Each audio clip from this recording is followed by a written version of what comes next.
Assalamu alaikum dear students and welcome back to the online lecture series of discrete mathematics. Last class में हम लोगों ने logic of informatics topic जो है वो स्टार्ट किया था जिसमें हम लोग रूल्स ऑफ इंफरेंसेस को डिस्कस कर रहे थे।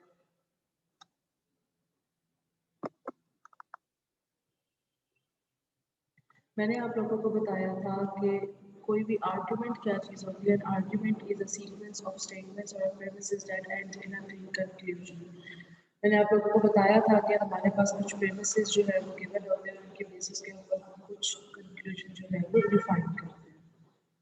जैसे एग्जाम्पल के तौर पे आप यहाँ देखें, आपके पास एक प्रेमिस गिवन है that if I eat too much my stomach will be hurt.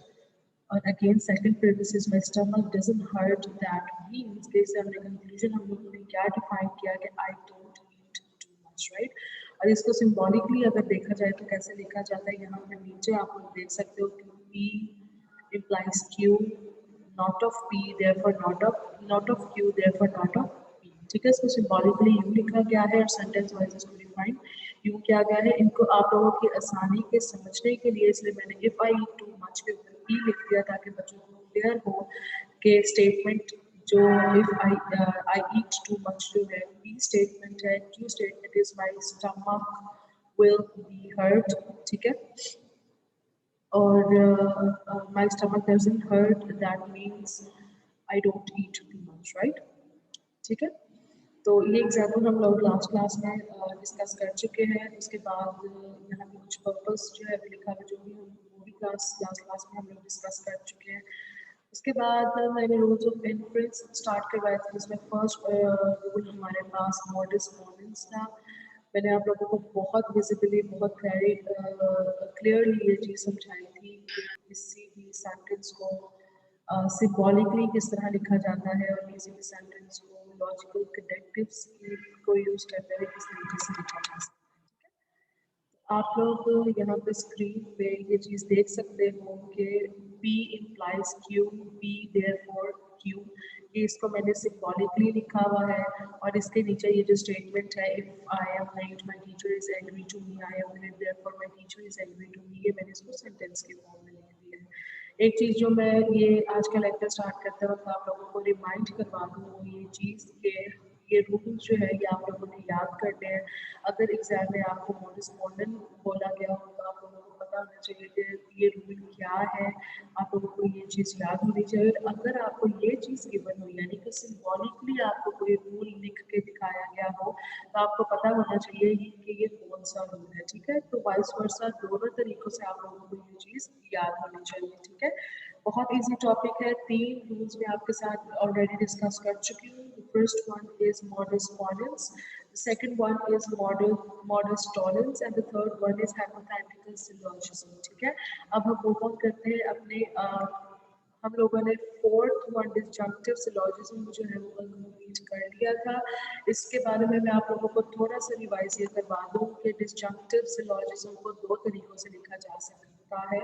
आप लेफ्ट साइड पे ये देख सकते हो, इस तरीके से भी लिखा जा सकता है और अगर आप राइट साइड पे देखो तो इस तरीके से भी लिखा जा सकता है। ठीक है, और चूंकि यहाँ पे दरमियान में और का साइन अवेलेबल है इसलिए हमने यहाँ पे और लिख दिया। ठीक है, और क्योंकि यहाँ पे नॉट का साइन है तो आपको पता होना चाहिए कि क्यू को नॉट में कैसे कन्वर्ट करते हैं।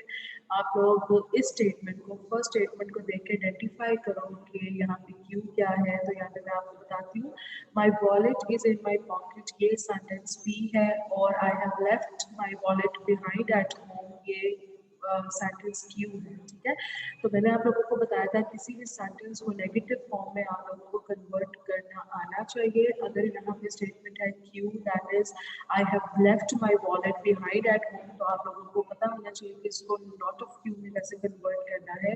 इस स्टेटमेंट को जब हम नॉट में क्यू कन्वर्ट करेंगे तो उसको उसके दो तरीके हैं। ठीक है, पहला तरीका तो ये है कि मैंने यहाँ पे लिख दूँ कि no wallet is in my pocket, that obviously means कि मेरा जो वॉलेट है मैंने घर पे मैं भूल आया हूँ। ठीक है, तो एक तरीका तो ये है और दूसरा तरीका सिंपल जो वे है, जो आसान तरीका है, जो मैं रिकमेंड करती हूँ बच्चों को, वो ये है कि आप लिख दो कि I have no wallet in my pocket.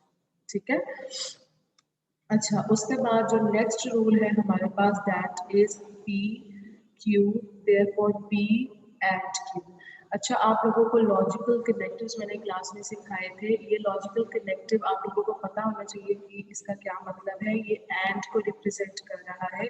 जब एंड की बात करूँ तो आपको एंड का ट्रुथ टेबल जो है वो आपके जहन में आ जाना चाहिए कि हमारे पास 4 कॉम्बिनेशंस होते हैं और हमारे पास 2 इनपुट्स होते हैं।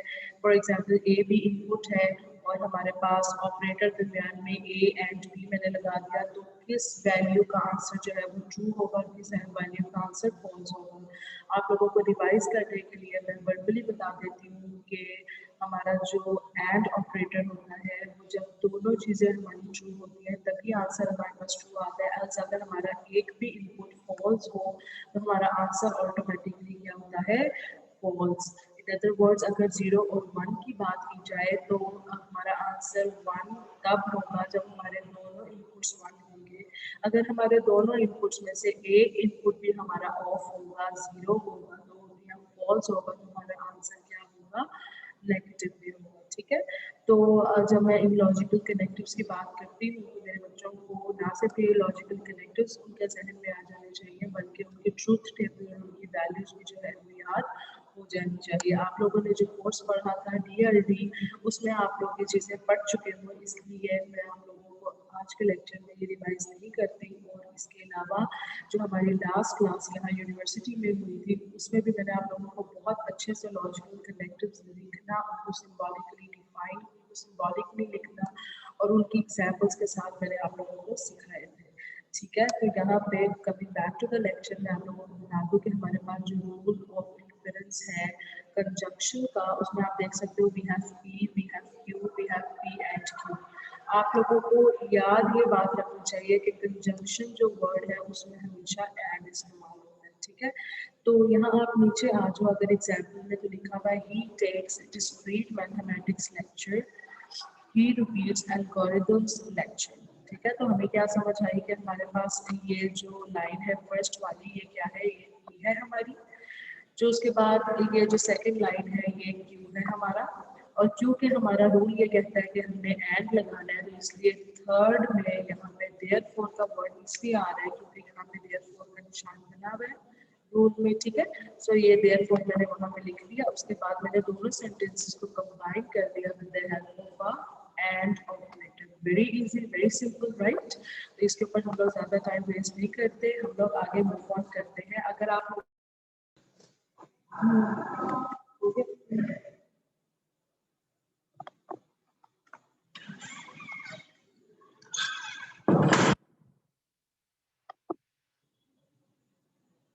अच्छा, सॉरी फॉर द इंटरप्शन, हमारा इंटरनेट कनेक्शन डिस्टर्ब होने की वजह से लेक्चर जो है हमारा डिस्टर्ब हो गया था। You can rejoin our lecture through that link, link वही सेम है।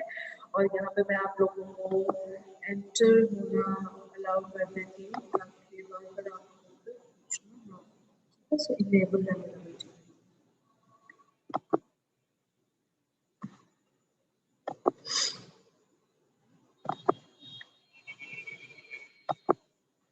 अच्छा, so coming back to the lecture, slides में ओपन कर लेती हूँ स्क्रीन। लेट मी चेक कि शेयर हो रही है आप लोगों के साथ या नहीं।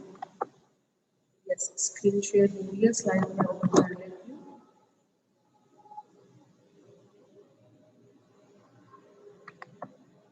ये स्लाइड्स हैं, इनको मैं कर लेती हूँ।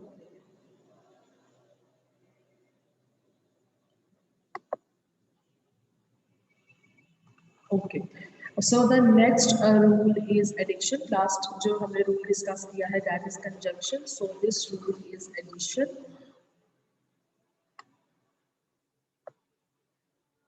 एडिशन रूल में जो है सिंपल ये होता है, एडिशन रूल में सिर्फ ये फर्क है कि हम पी और क्यू को उसमें जो कनेक्टिव यूज होता है वो कौन सा है, और का। ठीक है, कंजंक्शन में और एडिशन में डिफरेंस क्या है बच्चों? कंजंक्शन में बेसिकली हम लोग एंड ऑपरेटर यूज कर रहे थे और एडिशन में हम लोग और ऑपरेटर यूज कर रहे हैं। वो स्टूडेंट्स जिनका लेक्चर मिस हो जाए या जिनको रिकैप करना हो वो रिविजिट कर सकते हैं यूट्यूब के ऊपर, यही लेक्चर में वहाँ पे अपलोड कर दूँगी। This is an recorded lecture. ठीक है, सो उसके बाद हम लोग इसके एक एग्जाम्पल देख लेते हैं फटाफट। यहाँ पे बी गिवन है आई लाइक टी, और Q गिवन है I like coffee. So जो next premise है that is I like tea, therefore I like tea or coffee. ठीक है, सो वेरी इजी। इसके लास्ट में मैं आप लोगों को एक छोटी सी असाइनमेंट भी दूंगी, वो हम लोग क्लास के लास्ट में डिस्कस कर लेते हैं। आज मैं आप लोगों की अटेंडेंस भी मार्क करूंगी ऑफ द लेक्चर, ठीक है। नेक्स्ट हम मूव ऑन करते हैं एडिशन से। Okay, the next rule of inference is simplification, ठीक है। और उसमें प्रीमिस क्या गिवन है, P and Q therefore P, या इसको एक और तरीके से लिख सकते हैं, वो ये कि P और Q देयरफॉर Q, ठीक है। दो तरीकों से इसको लिखा जा सकता है।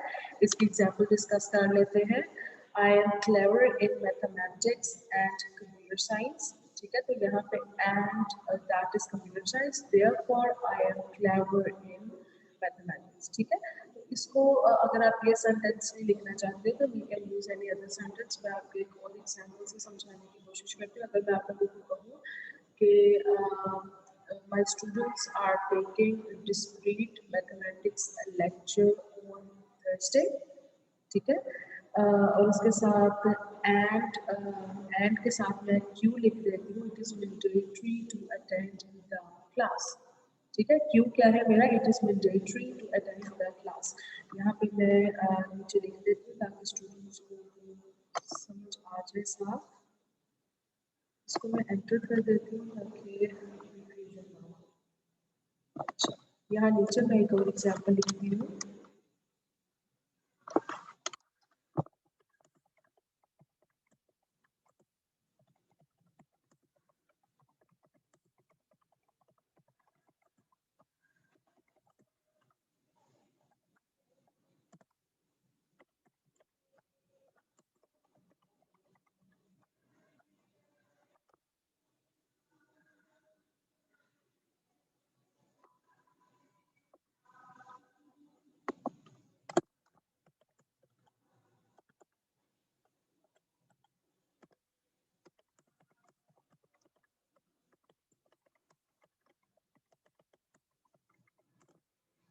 अच्छा स्टूडेंट्स, मैंने दो स्टेटमेंट्स यहाँ पे लिख दी है। The P is my students are taking discrete structures class on Thursday, और Q मैंने यहाँ पे लिख दिया है it is mandatory to attend the class, ठीक है। तो अब आप लोगों को यहाँ पे मिल गया, ठीक है। अब प्रीवियस में इसको कैसे बनाएंगे आप लोग, इसका प्रीवियस बना के यहाँ पे आपको दिखाती हूँ। एंटर, प्रीवियस क्या बना रही हूँ, my students are taking discrete structure class on Thursday and it is mandatory to attend the class, ठीक है। तो यहाँ से मैं इसको एंटर कर देती हूँ, ठीक हो गया। और अब इसका देयरफॉर वाला पार्ट पूछो कैसे आप लोग आइडेंटिफाई करोगे। अगर आप फर्स्ट तरीके से लिख रहे हो तो आप लिखोगे therefore my students are taking discrete structures class, और अगर आप इस तरीके से लिख रहे हो तो आप लिखोगे therefore it is mandatory to attend the class, ठीक है। So very simple, very easy.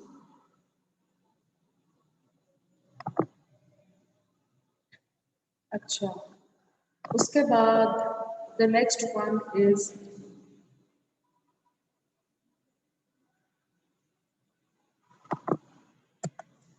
Dilemma. जो नेक्स्ट रूल है हमारे पास दैट इज डिलेमा, ठीक है। अच्छा, यहाँ पे आपके पास ये साइन जो है थोड़ा न्यू है, इसको बेसिकली हम लोग ईदर के साथ यूज करते हैं, ठीक है। ईदर और किस तरीके से यूज करते हैं, ईदर और। अच्छा, आप लोगों की आसानी के लिए मैं आप लोगों को एक और चीज दिखाती हूँ।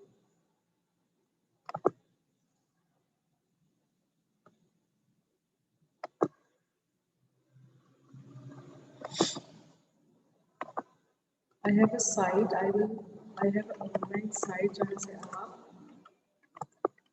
पढ़ सकते हो।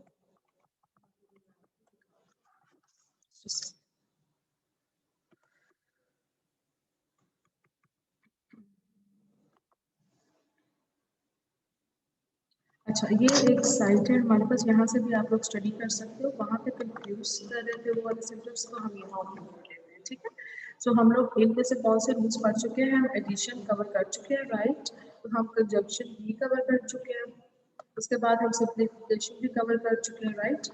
उसके बाद सिंप्लीफिकेशन से नीचे मॉडस टॉलेंस भी हम कवर कर चुके हैं, मॉडस टॉलेंस भी कवर कर चुके हैं। उसके बाद हमारे पास डिस्जंक्टिव सिलोजिज्म है, वो भी कवर कर चुके हैं। लास्ट हमारे पास 3 रह गए हैं, 2000। एक है hypothetical syllogism and the second one is constructive dilemma and the third one is destructive dilemma, ठीक है। तो हम लोग फटाफट इसको कवर कर लेते हैं। अच्छा, जब भी आपके पास hypothetical syllogism की बात आएगी तो उसको लिखना किस तरीके से है? P implies Q, Q implies R, therefore P implies R, ठीक है। और जो हमारे पास डिसजंक्टिव सिलोजिज्म है उसको कैसे लिखते हैं? P और Q not of P therefore Q, ठीक है। इसको सिंबॉलिकली हम लोग लिखते हैं। इसकी एग्जांपल के साथ आप लोगों से शेयर कर देती हूँ ताकि आप लोगों को कंफ्यूजन ना हो। अच्छा, ये है हमारे पास डिस्जंक्टिव सिलोजिज्म, ठीक है। इसको सिंबॉलिकली कैसे लिखते हैं? Not of P। ये क्या प्रीमिस है? मैंने आप लोगों को बताया था कि ये जो हॉरिजॉन्टल लाइन है, ये जो हॉरिजॉन्टल लाइन है इसके ऊपर जो चीजें हैं दैट इज प्रीमिस, और इसके इस हॉरिजॉन्टल लाइन के नीचे जो चीजें हैं दैट इज कंक्लूजन, ठीक है। तो डिस्ट्रक्टिव सिलोजिज्म की हमारे पास प्रीमिसेस क्या है? नॉट ऑफ P और P और Q, ये दो हमारे पास प्रीमिस है। और कंक्लूजन क्या है हमारे पास? देयरफॉर Q, ठीक है। तो यहाँ पे आप एग्जांपल देख लो, the ice cream is vanilla flavour. तो ये हमारे पास क्या है? P। और अगर हम इसको नॉट ऑफ P में कन्वर्ट करें तो the ice cream is not vanilla flavour, ठीक हो गया। अच्छा, आप लोगों ने बहुत अच्छे से इस चीज को समझना है कि P क्या है और P नॉट क्या है। अगर तो सेंटेंस में नॉट का वर्ड यूज हो रहा है तो उसका मतलब ये है क्या? कि ये नॉट ऑफ P है।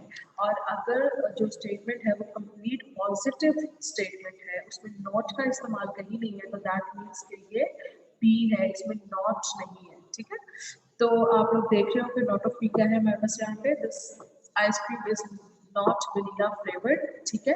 और दूसरा फेमस क्या है हमारे पास? P और Q, ठीक है। The ice cream is either vanilla flavoured और चॉकलेट फ्लेवर्ड, ठीक है। और का वर्ड हमने यहाँ पे क्यों यूज किया है?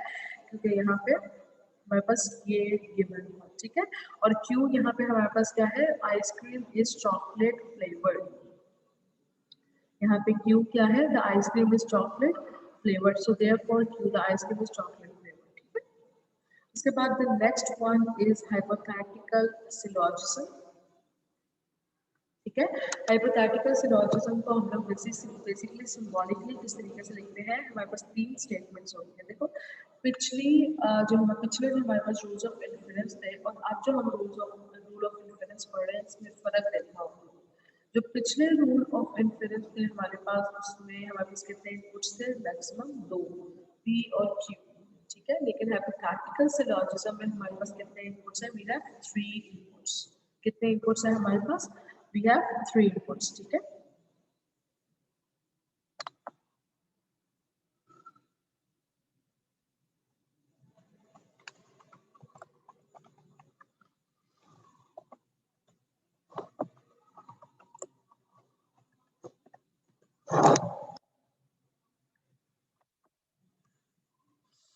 अच्छा, अब पिछले हमारे पास जो रूल्स ऑफ इन्फेरेंस थे वो, और अब जो हम रूल ऑफ इन्फेरेंस पढ़े दैट इज कंस्ट्रक्टिव डिलेमा, नहीं not constructive dilemma, we are studying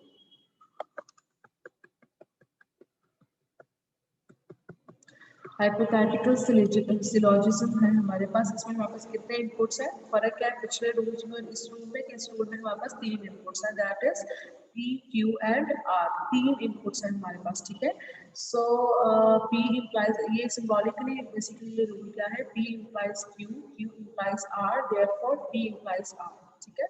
अगर P जो है होता है तो फिर Q भी होगा, ठीक है। और अगर Q होता है तो फिर R भी होगा। सो इससे हमने क्या कंक्लूड किया कि अगर P होता है दैट मीन्स तो फिर R भी होगा, ठीक है।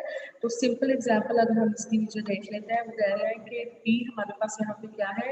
इट रेन्स, बारिश होती है, ठीक है। Q हमारे पास क्या स्टेटमेंट है? I should not go to school, अगर बारिश होती है तो मैं आज स्कूल नहीं जाऊंगा, ठीक है। नेक्स्ट स्टेटमेंट क्या है, क्यू इम्प्लाइज आर, तो क्यू हमारे पास क्या था, I should not go to school, implies क्या, I will not do the homework, क्या अगर मैं आज स्कूल नहीं जाता तो मैं जो गिवन होमवर्क है वो कंप्लीट नहीं करूंगा। तो क्या समझ आती है, जैसे हमने कंक्लूड कर लिया कि अगर आज बारिश होती है तो मैं होमवर्क नहीं करूंगा, ठीक हो गया, मेक सेंस।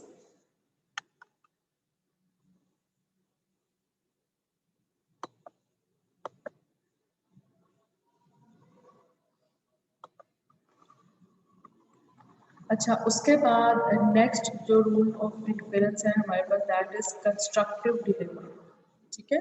उसके बाद जो नेक्स्ट रूल है हमारे पास ये क्या है, कंस्ट्रक्टिव डिलेमा। और कंस्ट्रक्टिव डिलेमा को सिंबॉलिकली हम किस तरीके से लिखते हैं, P implies Q and R implies S।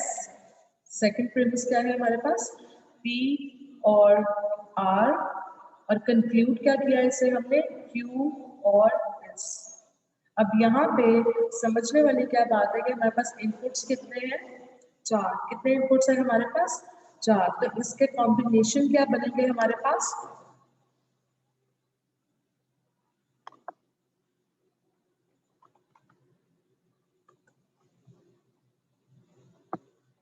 Students अगर हमारे पास चार इनपुट्स हो P Q R S, तो उसके कितने कॉम्बिनेशंस बनेंगे, मैंने आप लोगों को फॉर्मूला बताया था आइडेंटिफाई करने का, जितने भी इनपुट्स होंगे उसको हम 2 to the पावर कर देंगे, उसका जो आंसर होगा अपने कॉम्बिनेशंस हमारे पास बन जाएंगे।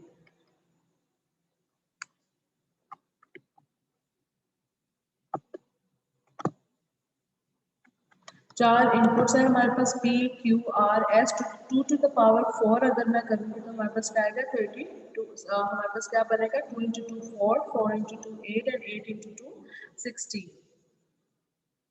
ठीक है। अच्छा, यहाँ पे इसके कॉम्बिनेशंस बना लेते हैं फटाफट।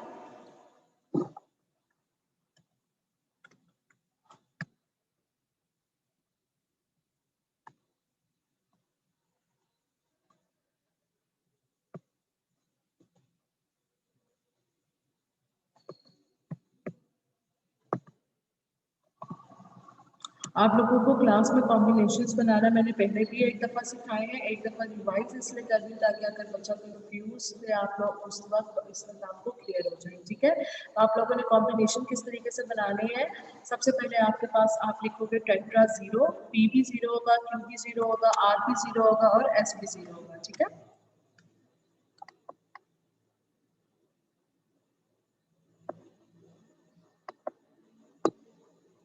अच्छा, सेकंड जो आपके पास बनेगा कॉम्बिनेशन वो क्या होगा, उसमें S जो है वो 1 होगा, ठीक है। इसी तरीके से आप सारे कॉम्बिनेशन जो है वो बना लोगे, 0 0 1 1, ठीक है। उसके बाद आपके पास क्या आएगा, 0 1 0 0, ठीक है। उसके बाद 0 1 0 1, ठीक है। ये आप लोगों ने फिंगर टिप्स के ऊपर याद कर लेना है इसको, 0 1 1 0 0 1 1 1, ठीक है। उसके बाद अब कौन सी वैल्यू हमारे पास 1 होगी, हमारे पास P की वैल्यू अब 1 हो जाएगी और बाकी सारी वैल्यूज क्या हो जाएंगी, 0, ठीक है। सो 1 0 0 1, उसी तरीके से हम लोग रिपीट करेंगे, 1 0 1 0, ठीक है। उसके बाद नेक्स्ट क्या होगा, 1 0 1 1, ठीक है। उसके बाद 1 1 0 0, उसके बाद 1 1 1 सॉरी 0 1, उसके बाद 1, इसको मैं कंप्लीट कर लेती हूँ फटाफट, आप लोग देखो,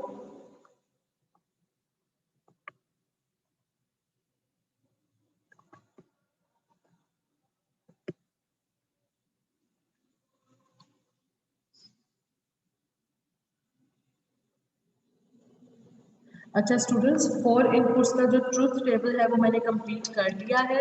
अब इस चीज़ को चेक करने का क्या तरीका है, मैंने आप लोगों को बताया था कि जो 4 इनपुट्स होते हैं हमारे पास, उसके कितने कॉम्बिनेशंस बनते हैं, 16 कॉम्बिनेशंस। ठीक है, तो 16 आप लोगों ने काउंट कर लेना है कि आप लोगों के पास जो बन रहे हैं कॉम्बिनेशंस वो 16 कंप्लीट है या नहीं। तो आपने जब काउंट किया तो यहाँ पे आपके कितने कॉम्बिनेशंस बनने चाहिए, 16 कॉम्बिनेशंस। ठीक है, तो coming back to the lecture, slides open कर लेते हैं।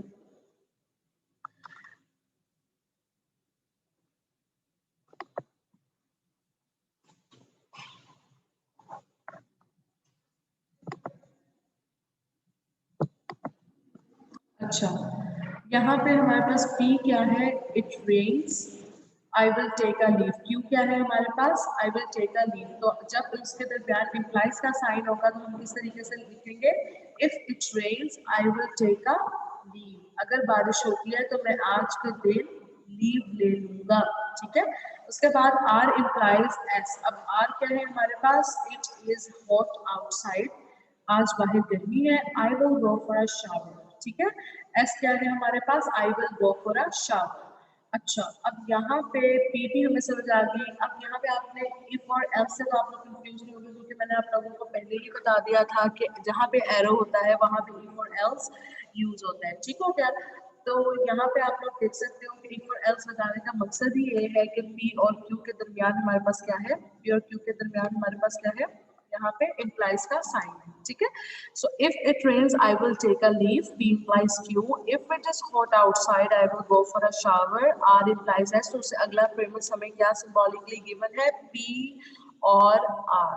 ठीक है, either it will rain or it is hot outside। ठीक है, so therefore I will take a leave or I will go for a shower। ठीक है, so that makes sense, right?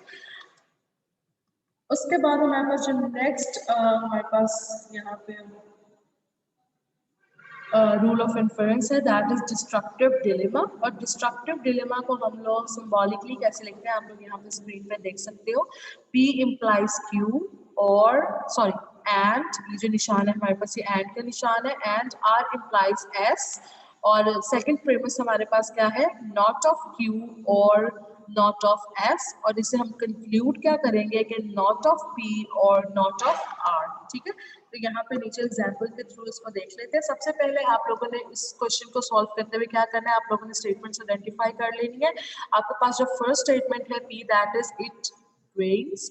Second statement जो Q है वो क्या है, I will take a leave. R यहाँ पे हमारे पास क्या है, इट इज हॉट आउटसाइड। और S क्या है हमारे पास, I will go for a shower. ठीक हो गया, तो अब आपने सारे स्टेटमेंट्स को अगर नॉट है तो नॉट में कन्वर्ट करके, और अगर इम्प्लाइज है तो इफ और एल्स लिखकर आप लोगों ने स्टेटमेंट्स को सबको लिख लेना है, जैसे आप एग्जाम्पल में देख सकते हो कि लिखा हुआ है।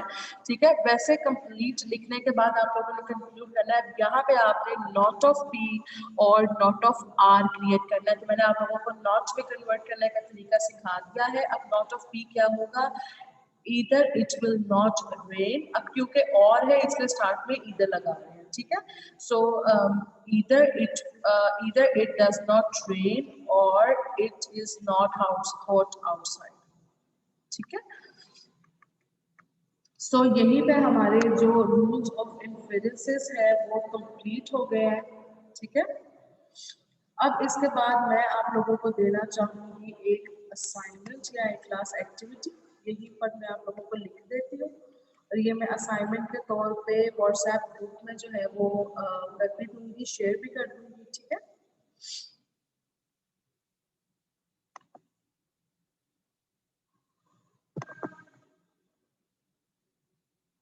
बल्कि let me open a word document.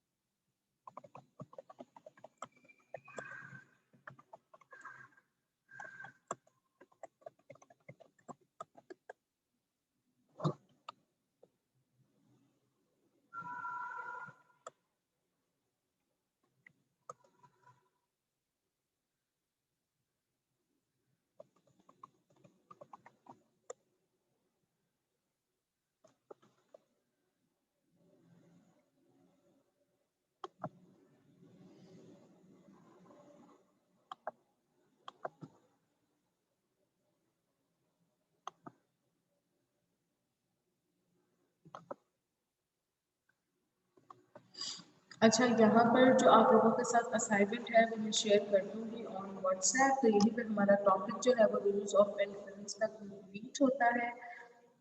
So see you on the next lecture. Next lecture में आप लोगों से मुलाकात होगी, तब तक के लिए अल्लाह